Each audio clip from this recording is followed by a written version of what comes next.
Okay, so welcome back.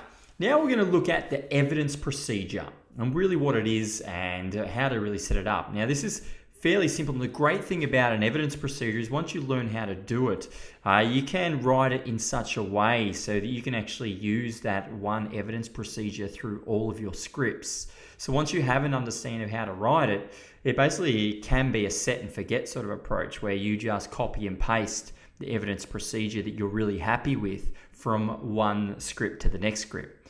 Alternatively, what you can do is you can tailor it slightly as well. You can tailor it so it's a little bit more specific to the particular script that you're writing about. And we'll go through how to do that. And really what an evidence procedure is really creating that line in the sand for your client to really compare their results so that when they leave the hypnotherapy session, they're leaving already having built some momentum in the right way. You want to leave your client, you want to have your client leaving you as a hypnotherapist. You want them to leave you having built some momentum to go, well, actually, I've got a change. I've seen a change. It may have been a big change. It might have been a small change. You just want them to find a change in the right direction so that momentum has started being built. And the way you do that is to use what's called an evidence procedure. It's a bit of a fancy term, but it really just means creating a line in the sand for our client. And the way we do that, and there's a few keys to a well-formed evidence procedure. And the first one is that it must be testable and demonstratable. And so that means you need to be able to test that evidence procedure. And ideally, you want to be able to test it at the end of the session. So as soon as your clients open up their eyes, within the next few minutes, you want to be able to test that evidence procedure as best as you can with your client. You also want to ensure that the evidence procedure is initiated and tested by the client. And so it takes that subjectivity out of it in terms of it takes the bias out of it from a hypnotherapist point of view. So it shouldn't be something that the hypnotherapist tests and proves has been achieved. It should be something that is initiated and tested by the client themselves. Now, that being said, the hypnotherapist can support the client in finding that result, can sort of ratify the changes that the client is starting to see within themselves. So a hypnotherapist can still influence at that point in time, but ideally an evidence procedure should be initiated and tested by the client themselves. The next thing we want to make sure is that it's realistic. We want to make sure that it's realistic for our client to actually find that result they're looking for. And so what we're doing here is we're saying, well, where are you right now? And where do you want to be at the end of the session? And so we want to make sure that their expectations are set realistically. And the way you do that, now, the word what's realistic to one person can be unrealistic to another. And when I coach people and when I train people, I always say to them, look, just be wary of placing your own limitations on other people when discussing what's realistic. Now, you want to show a duty of care, of course. You want to make sure that your client is not delusional or is just sort of coming up with an idea or a goal for themselves that is just outside the realm of possibility for most people.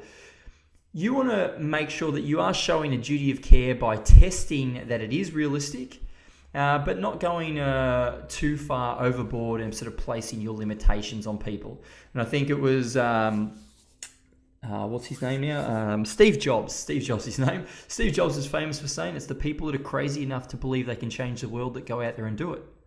And that's the truth to it, is that, again, what's realistic to one person may be unrealistic to someone else. But because that person feels like it's unrealistic doesn't mean it's not achievable by anybody. And so that's where I would caution you in terms of when you're testing whether something's realistic or not, to just hold back on your own belief systems a little bit. However, I guess when you're writing a script, what you're going to do is it's very easy to sort of put have a hold on your belief systems, and you're just going to write in a way where you're going to just test whether it is realistic or not. And then we're going to move to, again, evidence procedure must ensure that there's some line in the sand as to where they are now. So where is our client right now? What sort of measure can they give themselves that we can easily test and demonstrate? And then where do they want to be at the end? And a really good way of doing that is we look at a scale of 1 to 10. And that really just allows you to measure absolutely anything, even things that are intangible like emotions. It create some sort of scaling system that, again, is testable and demonstratable and is initiated by the client. And again, we want to make sure it's realistic.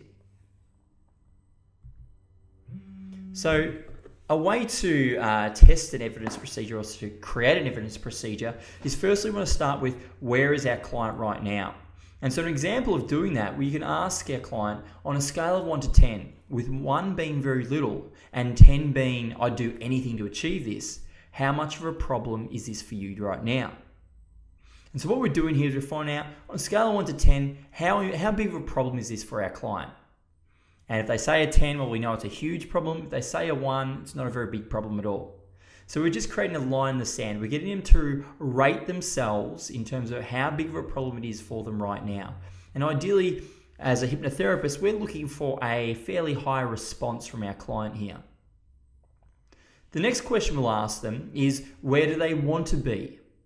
And so we'd ask that by writing, at the end of today's session, on a scale of 1 to 10, how much of a problem does it need to be for you to recognize that some changes have already started? So on a scale of 1 to 10, how much of a change how much of a problem does it need to be for you to recognize that some changes have already started? So again, we're just saying, at the end of this session, where do you want to be in terms of this problem being a big problem for you on a scale of 1 to 10, or something to that extent. And so again, we're getting to think about at the end of today's session. You might even change it. I know even for myself, sometimes in my scripts, I will change it to in an hour from now on a scale of 1 to 10. Now, that does open up some, limitations, of course, because if a hypnotherapist is doing a longer session in an hour, then, again, you might need to, be a little bit more generic and say things like, at the end of today's session. So what we're doing is we just want to find a question you can ask your client to assess them on a scale of 1 to 10 at the end of the session. And then very simply, to ensure that it's realistic, is just write, is it realistic? Or is it realistic for you to go from first number to last number between now and the end of today's session? Something to that effect. So you're just showing the hypnotherapist that there is, if they're following the script verbatim, there is still that duty of care that's been shown from the hypnotherapist, just testing, is it realistic? Now you can go a little bit further. If you really want to take your evidence procedure to that next level, what you can do is start to ask them to set an evidence procedure for a week in advance or a month in advance. Because it's one thing to create an evidence procedure at the end of the session, and it's very important to do so, to create that momentum in the right direction. But then I think it's also useful to create some other evidence procedures for a week from now, or a month from now, or maybe even 12 months from now, if you really want to go to a further extent. And so the way you do that is very simply, you might ask, 1 week from now, how will you know this problem has been removed completely? And so again, that allows the client to start to create this internal representation of what will actually happen. What will happen once that problem's been removed? How will I know that problem's been removed a week from now? And you may know this or you may not know this, but anytime we start to create internal representation, so we start to create a focus or an image inside our mind, and that's what this question is doing for our client. They're starting to create this image, this mental representation of what they would be doing a week from now to know that old problem has been removed. And anytime we do that, it gets installed in our RAS, our reticular activation system. And our reticular activation system is kind of like that laser-guided targeting system we have in our mind that allows us to perceive certain things. You might have gone out and bought a brand new car thinking it was quite unique and no one else has it, and then you start driving it down the street and you see it everywhere. And that's the phenomenon that takes place with our RAS. As we see a car, we think it's a fantastic car, I'm going to buy that car. That IR of that car, that internal representation, is very strong in our mind, and so therefore our RAS starts to perceive and pick up on information in our environment that matches that IR, and so we become more perceptible of that. And that's why we start to see that car everywhere. And so that's really what's happening here. When we create an evidence procedure, we've increased the likelihood of our client actually achieving this outcome.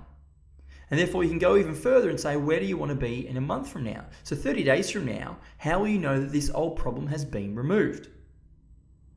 And like I said, it creates that compelling future result for our client. And again, it increases their emotional association to both the process that they're going through and also the outcome. And that's essential, that you want them to be excited. You want them to have this anticipation of them overcoming these challenges. And then also knowing what it's going to be like, future projecting them so they can see what it's going to be like having overcome it. And so really what we're doing here, just as a quick overview, is we want to get our client to create a scaling system on a scale of 1 to 10 as to where they are right now, where they'll be at the end of the session. We want to test that it's realistic for them. We also want to look at, if you want to go to that extra step, you want to create something that's asking them how will their life be 1 week from now, how will they know they've overcome that problem completely? And then 30 days from now, what needs to happen for you to know that you've overcome that problem completely? Something to that effect. And that's the evidence procedure.